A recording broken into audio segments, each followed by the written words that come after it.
오늘은 은혜와 평강이라는 제목으로 우리 하나님 말씀 함께 나누도록 하겠습니다. 어제부터 고린도후서 시작했는데 어제 서론에서 고린도후서의 기록 목적을 정리하면서 무엇보다 가장 주된 목적은 사도 바울의 사도권에 대한 변증이다 하는 걸 말씀을 드렸습니다. 그래서 1절을 보면 1절을 시작하자마자 사도권 변증하는 내용이 나오고 있죠. 그래서 1절 보시면 하나님의 뜻으로 말미암아 그리스도 예수의 사도된 바울이라는 표현을 썼는데, 이 표현은 고린도 전서 1장 1절에서도 똑같이 같은 표현이 나오고 있습니다. 그러니까 그 전까지는 그리스도 예수의 사도된 나 바울 이런 표현을 바울이 쓰질 않았어요, 편지를 쓸 때. 근데 고린도 교회에서 이런 거센 도전들이 있었기 때문에 고린도 전서와 후서에서는 그리스도 예수의 사도된 바울, 그리고 하나님의 뜻으로 말미암아 사도된 바울, 이런 표현들을 바울이 쓰기 시작을 한 겁니다. 그만큼 고린도 교회의 유대인 거짓 교사들이 사람들을 미혹해서 바울의 사도성에 대해서 의구심을 가지게, 집요하게 공격을 했기 때문에 이런 표현들을 썼다는 거죠. 근데 이 공격과 의심에 대한 바울의 대응은 찾아가서 싸운다거나 하나님께 기도해봐서 한번 대결을 해보자, 능력 대결을 해보자, 이런 식으로 자기 스스로의 사도권을 변증한 게 아니고 심플하게 하나님의 뜻으로 나는 그리스도의 사도가 됐다 하는 것을 그냥 선포하는 것으로 대응을 하고 있는 거죠. 근데 이 말 자체가 하나님의 주권을 강조하는 것이기 때문에 너희들이 뭐라고 하든지, 인간이 어떻게 생각을 하든지 간에 하나님의 주권을 인간이 바꾸지 못한다, 하나님의 뜻은 하나님의 뜻이라 하는 것을 선포하고 있는 셈이죠. 그래서 권세자의 그 권세는 인간이 세우는 것이 아니고 하나님이 세우는 것이기 때문에 자기 스스로가 내 권세를 이렇게 막 올리고 세우고 드러내고 있어 보이게 하려고 한다고 해서 권세가 세워지는 게 절대 아닌 겁니다. 하나님이 세워주시면 권세자의 권세와 권위는 자동적으로 서게 돼 있다 하는 것이죠. 사람이 권세를 끌어내린다고 해서 끌어내릴 수 있는 것도 아니고, 또 내가 스스로 권세를 올리려고 해서 권세가 올라가는 것도 아니라는 겁니다.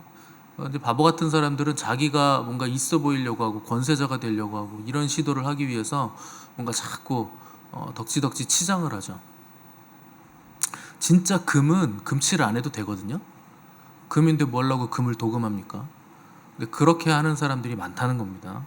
근데 하나님이 세우신 권세와 권위는 그냥 가만히 있어도 그 권세와 권위가 드러나고 무슨 사람들이 권세자인 것을 안다 하는 것이죠. 그 부모들이 자녀를 낳으면 요새는 자녀들한테 명품을 그렇게 사입히고 운동화도 애가 그거 압니까? 나이키인지 나이스인지 그걸 어떻게 압니까? 어린 나이에. 이거 비싼 거를 입혀요. 비싼 걸 신기고. 기억도 못 할 건데 나중에 그 명품 메이커 이런 거 입히기 바쁜데, 자기가 가진 권세와 물질, 권위 이런 걸 가지고서 자녀들한테 막 해준다고 해서 그게 자녀에게 유익이 되느냐? 전혀 유익이 없습니다. 그 기억도 못 해요. 여러분의 자녀 커가지고 20살이 넘었는데 우리 엄마가 나 2살 때 아디다스를 입혀주셨지, 이런 거 기억합니까? 전혀 기억 못합니다. 그냥 꼬맨 거 덕지덕지한 누더기 양말 신겨도 기억 안 나요.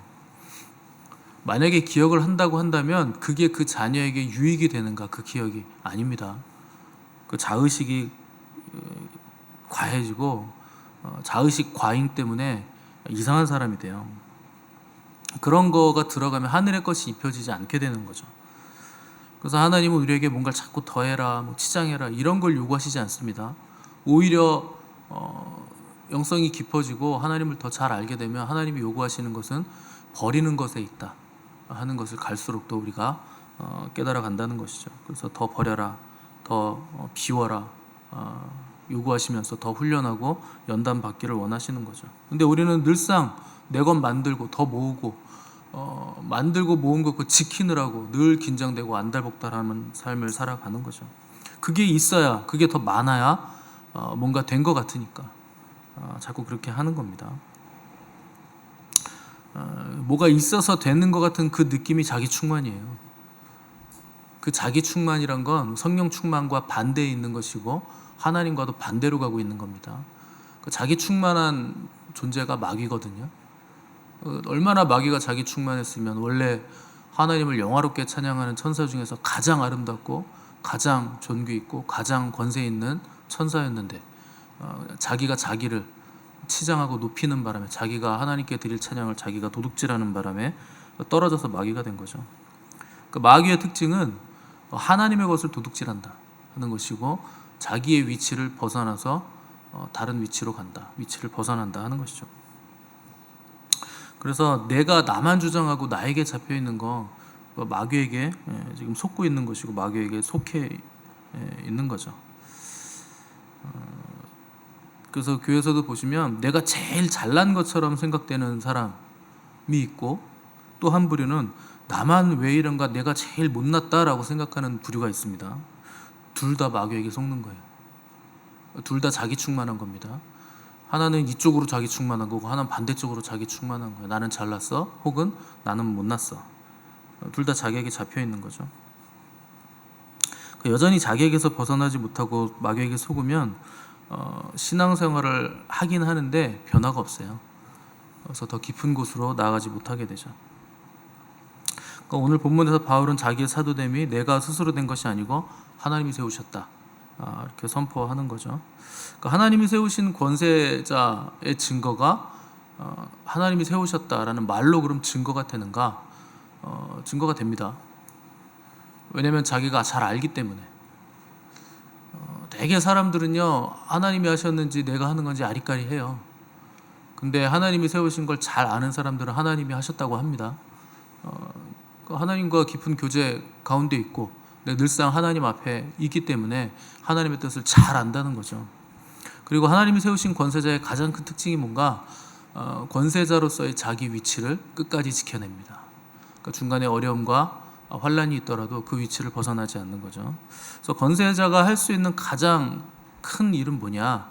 대단한 일을 하는 게 아니고 자기 위치를 지키는 거예요. 그 권세자가 하는 가장 중요하고도 큰 일이죠. 목사가 별 볼 일 없어 보여도 강대상에 있는 거하고 없는 거는 엄청난 차이가 있는 겁니다. 여러분들 제가 뭐 어디 떠난다고 몇 주만 비워보세요. 금방 와야 됩니다. 구심점이 없으니까 방황하게 돼 있는 거죠. 근데 목회자가 어렵고 힘들더라도 늘상 자기 위치를 지키고 있으면 그 위치를 지키는 것 때문에 하나님이 역사하시는 거예요. 그것 자체가 하나님의 일인 거죠. 근데 마귀는 그거를 못하게 만드는 겁니다. 왜냐하면 자기가 위치를 벗어나서 마귀로 떨어진 거기 때문에. 그래서 성도들도 자기처럼 위치를 벗어나도록 늘상 미혹하는 거죠. 그러니까 하나님이 주신 위치를 벗어난다. 하나님이 세우신 질서를 벗어난다는 것이고 그 질서를 벗어나서 얻을 수 있는 것이 뭐 쾌락 정도는 될 수 있겠지만 그게 우리 영혼의 진정한 만족은 절대 줄 수 없다 하는 것이죠.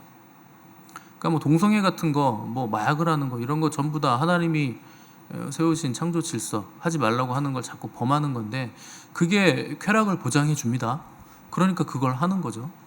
근데 그게 우리의 영혼을 파괴한다 하는 것을 나중에서야 뒤늦게 깨닫는 거죠. 그래서 에베소서 4장 11절 보시면 바울이 이런 얘기를 했어요. 그가 어떤 사람은 사도로, 어떤 사람은 선지자로, 어떤 사람은 복음 전하는 자로, 어떤 사람은 목사와 교사로 삼으셨으니 이는 성도를 온전하게 하려고 이런 권세자들을 세워주셨다 하는 거죠. 성도를 온전하게 세우기 위해서 사도, 선지자, 복음 전하는 자, 목사, 교사를 세우셨다. 이게 무슨 말이냐? 성도들이 자기를 부인할 수 있게 권세자를 두셨다 하는 뜻입니다. 권세자에게 순종하고 복종하면서 자기를 부인한다는 거예요.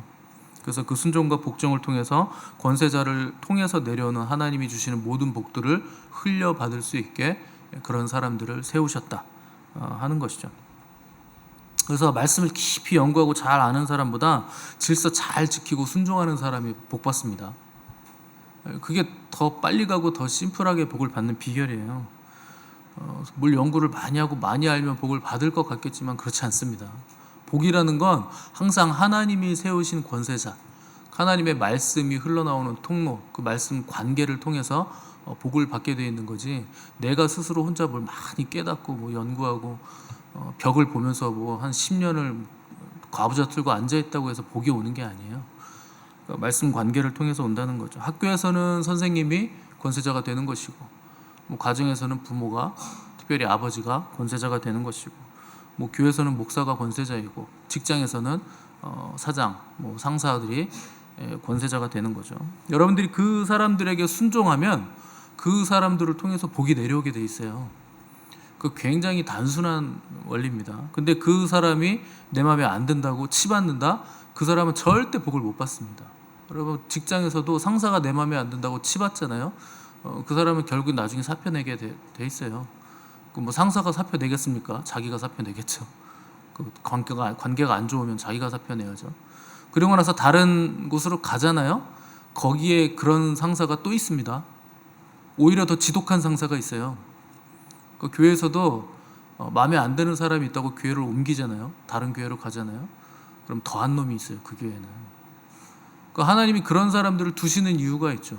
그걸 통해서 자기를 부인하고 자기를 넘어가라는 것인데, 어리석은 사람들은 그걸 모르는 거예요. 자기로 충만하니까 나는 저 인간 때문에 교회 못 다녀, 난 저 사람 때문에 이 교회 안 나와. 그래서 이런 식으로 삶을 살아간다는 거죠. 항상 말씀드리지만 다른 사람 때문에 신앙생활 못하겠다는 건 아직도 애굽에서 종노릇하는 겁니다. 저 애굽 사람들이 나를 괴롭혀서 죽겠어요, 하나님. 그게 애굽이에요. 출애굽도 못한 거, 아직 시작도 못한 겁니다. 신앙생활을. 다른 사람이 나의 신앙생활에 영향 주지 않습니다. 내가 부족한 거예요. 내가 나를 벗어나지 못한 거고. 그래서 권세에 순종하고 복종하는 거 굉장히 중요한 거죠. 그래서 어려서부터 자녀들을 권세에 순종하고 복종하는 사람들로 잘 가르쳐야 되는 거예요. 요새는 아이들을 인권 얘기하면서 때리지도 못하게 하고 회초리도 못 들게 하는데, 그러면 다 망가지는 겁니다. 애들은 맞아야 되거든요. 잘못하면 무조건 맞아야 되는 게 아니고, 잘못할 때는 회초리를 들어야 돼요. 결국 인권 때문에 아이들이 전부 다 망가지는 거예요. 이 부분에서는 할 얘기가 많으나 나중에 하도록 하고, 그래서 하나님이 세우신 권세자를 누구인지를 잘 알아서 그에게 순종하고, 순종이 안 되면 이를 악물고 복종이라도 할 때 그 과정을 통해서, 몸을 움직이는 과정을 통해서 하나님이 복을 주신다 하는 것을 우리가 잘 기억해야 되는 겁니다. 근데 남편이 남편 같지 않다고 무시하고, 목사가 만만하다고 무시하고, 그런 사람들이 믿음은 절대 성장을 못해요. 하나님이 세우신 질서, 창조 원리와 질서를 벗어났기 때문에 하나님의 복을 못 받는다는 거죠. 자, 2절에 보시면 바울이 하나님 아버지와 우리 주 예수 그리스도로부터 은혜와 평강이 있기를 원한다, 이렇게 기록을 했는데, 은혜와 평강이라는 거 항상 세트로 붙어 다닙니다. 은혜를 받으면 평강이 오게 돼 있어요. 그래서 하나님의 은혜를 헛되이 받지 않고 제대로 받으면 그 은혜가 우리 내면에서 하는 일이 뭐냐? 평화를, 우리에게 내면의 평화를 가져다 준다 하는 것이죠. 그래서 은혜를 받았다고 하면서 내면의 고요함과 평안이 없으면 잘못 받은 겁니다. 그래서 평안이 심판이 되게 하라는 말이 있어요. 어떤 일이 있을 때 내 안에 평안이 있으면 세상이 뒤집어져도 그거는 은혜가 온 겁니다. 그건 응답 받은 거예요. 근데 내 안에 평안이 없다, 그러면 그건 잘못된 거죠. 그래서 은혜에 대해서 우리가 늘상 오해하는 게, 이렇게 돼야 은혜라는 그 편견과 내가 그려놓은 그림이 있는 거죠.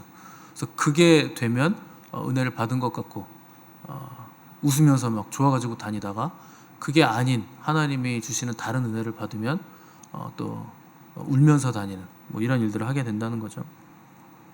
그래서 은혜라는 게 뭔지, 은혜라는 게 얼마나 놀랍고 그게 얼마나 우리에게 필요한 것인지, 그리고 은혜라는 게 여전히 우리 손에 잡히지 않는 신앙생활을 하고 있다면 아직 은혜가 뭔지도 모르는 것이고 신앙생활이 뭔지 모르는 거죠. 은혜라는 건 내가 생각하기에 좋은 게 아닙니다. 절대. 은혜는 하나님이 우리에게 필요하다고 생각해서 주시는 모든 것들이 은혜예요. 그게 하나님의 은혜인 거죠.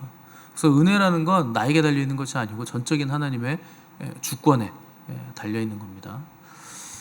은혜라는 건 그런 거죠. 하나님이 주시는 선물이잖아요. 그것도 받을 자격이 없는 자들에게 주시는 하나님의 선물이다. 그래서 그 은혜라는 게 카리스라는 헬라어인데 자격 없는 자에게 선물을 준다라는 뜻인 거죠. 은사라는 것도 카리스라는 단어에서 나왔잖아요. 카리스마 하면은 은사라는 뜻인데 그것도 자격 없는 자에게 주시는 하나님의 선물이죠.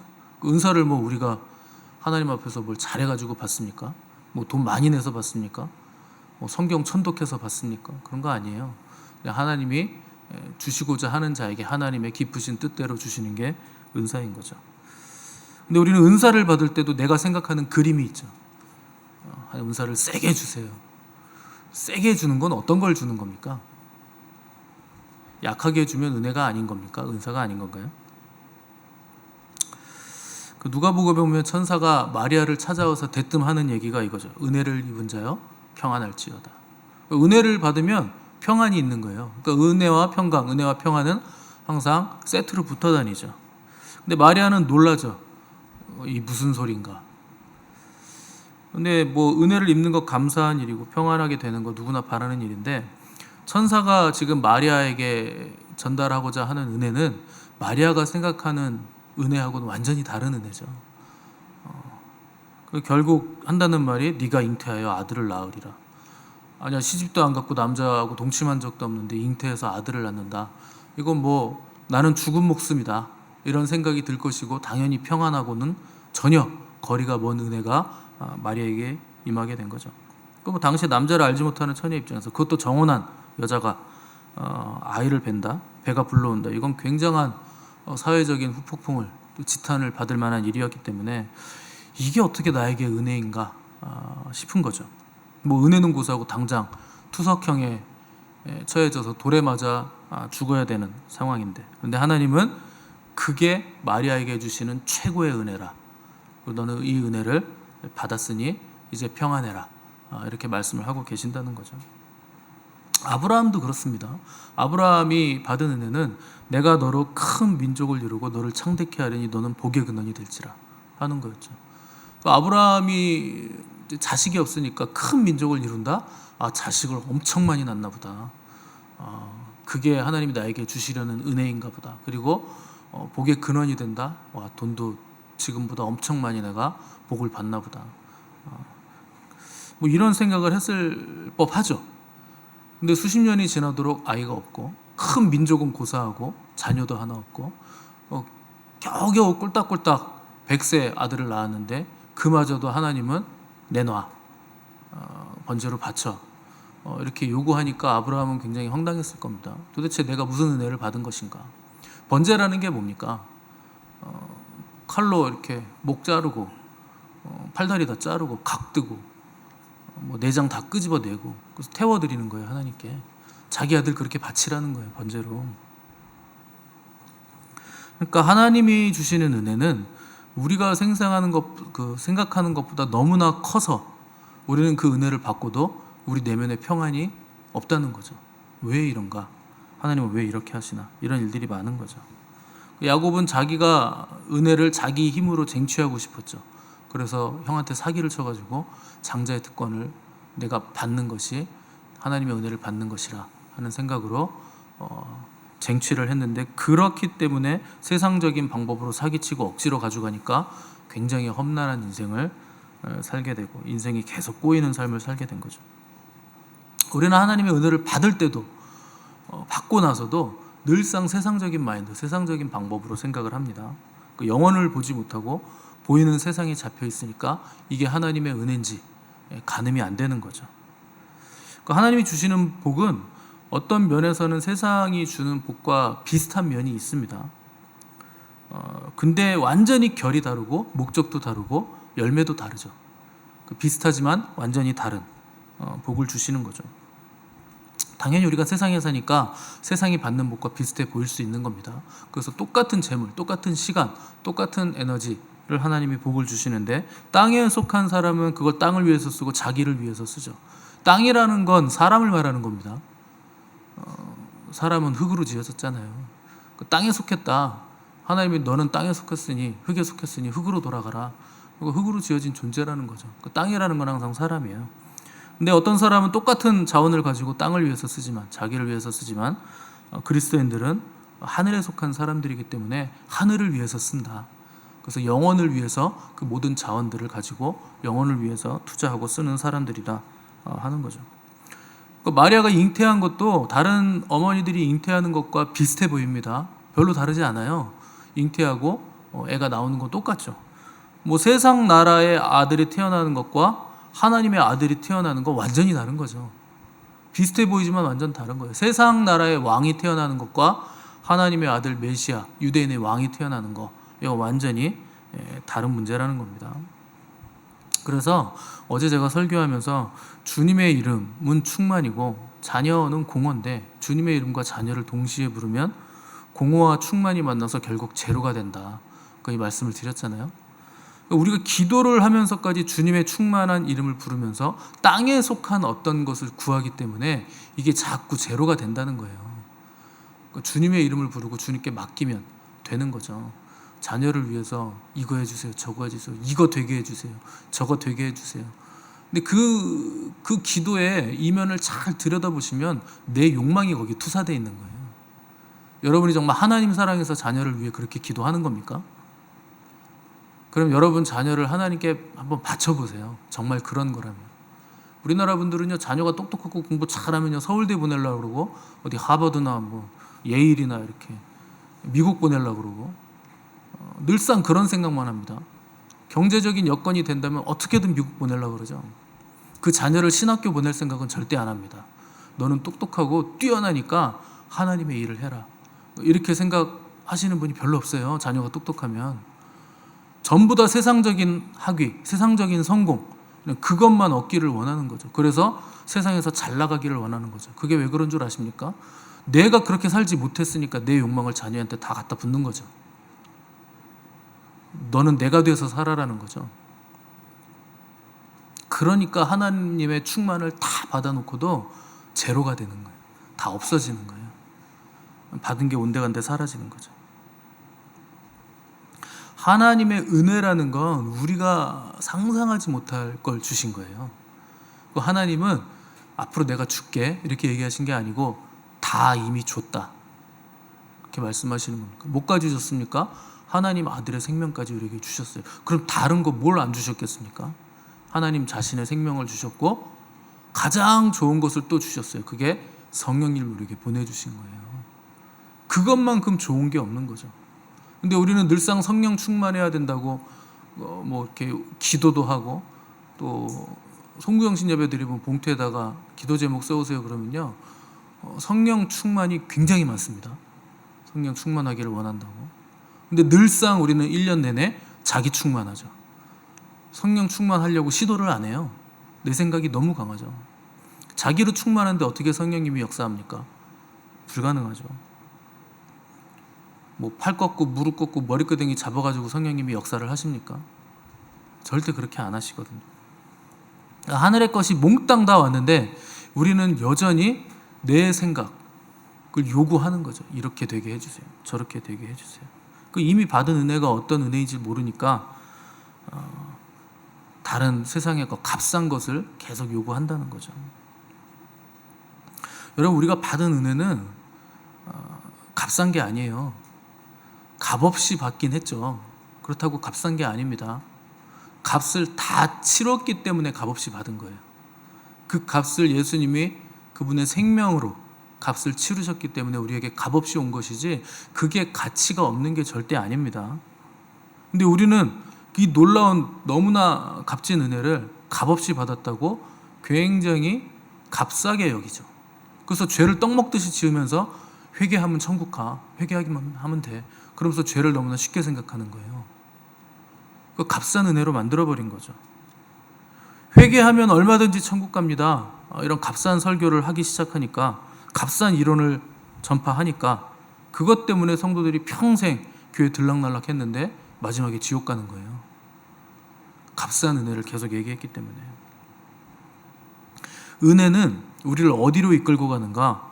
거룩함과 정결과 겸손함과 하나님을 경외함으로 우리를 끌고 갑니다. 그게 하나님이 주신 은혜예요. 그리스도의 사랑이 우리를 강권하시는도다. 강권해서 끌고 가는 거예요. 이 구원의 은혜, 이 놀라운 은혜를 우리가 머리로 받지 않고 지식으로 받지 않고 영으로 받고 마음으로 받으면 우리 안에 이 은혜의 열매가 나타나게 돼 있습니다. 그게 평강이라는 거예요. 하나님과의 관계, 화해가 이루어졌기 때문에 우리 안에 평강과 평화가 나타나게 된다는 거죠. 그래서 예수 그리스도의 보혈의 공로를 의지해서 은혜의 보좌 앞으로 우리가 담대히 나갈 수 있게 됐다. 담대히라는 게 뭡니까? 하나님 앞에서 주눅들지 않게 됐다. 평화할 수 있게 됐다. 하나님과의 깊은 사귐이 있는 존재가 됐다. 예수 그리스도께서 놀라운 값을 그 생명 다해 치러 주셨기 때문에 그렇게 됐다는 거죠. 삶은 여전히 두려움과 걱정거리들이 가득하죠. 근데 그 두려움의 자리에서 우리가 하나님의 은혜를 만나야 이 은혜가 우리 안에 평강으로 역사를 하게 되는 겁니다. 하나님의 은혜가 그 두려움보다 더 큰 것을 우리가 경험하게 되는 거죠. 그래서 여러분들이 열심히 목숨 걸고 집중하는 거, 그게 무엇이든지 간에 그게 우리에게 영원한 생명을 보장해 주지 않으면 빨리 집어치셔야 되는 거예요. 그렇다고 뭐 직장 때려치고 흰옷 입고 산에 올라가서 주님만 기다리라는 얘기가 아니고, 거기에 생명을 두지 말라는 겁니다. 거기에 내 인생을 걸지 말라는 거예요. 우리는 우리 게 아니죠. 값으로 산 것이 됐잖아요. 예수 그리스도의 생명으로 우리를 사셨잖아요. 그러니까 우리는 하나님의 것이기 때문에 우리의 생명을 그분께 둬야 한다는 거죠. 주님 아닌 것에 여러분의 인생을 걸지 말라는 겁니다. 우리가 받아야 할 복은 영원한 복이에요. 그냥 여기서 몇 년 쓰고 말 복, 뭐 기껏해야 100년인데 근데 땅에 있는 것 중에 100년 가는 유통기한이 있는 즐거움과 복이 있습니까? 100년 가는 거 있어요? 여러분들이 그것 때문에 기쁘고 즐겁고 막 아드레날린이 막 분비될 정도로 행복한 느낌을 주는 게 사실 뭐 1년 이상 가는 게 있습니까? 이 땅에? 없어요. 근데 하나님이 주시는 은혜, 그 복은 영원한 기쁨을 우리에게 주는 겁니다. 잠시 동안만 누릴 수 있는 것에 목숨 걸지 마시고 영원한 기쁨을 주는 하나님의 복, 하나님의 은혜, 그 은혜로 인해서 우리 안에 평안이 넘쳐나는 것을 이 땅에서부터 경험하는 자가 천국까지 영생이 이어지게 되는 것이죠. 이 영원한 가치, 영원한 생명을 지금부터 누리심으로, 또 지금부터 선택하심으로 하나님이 주신 은혜에 합당한 삶을 살아가시는 저와 여러분 되시기를 바랍니다. 함께 기도하겠습니다.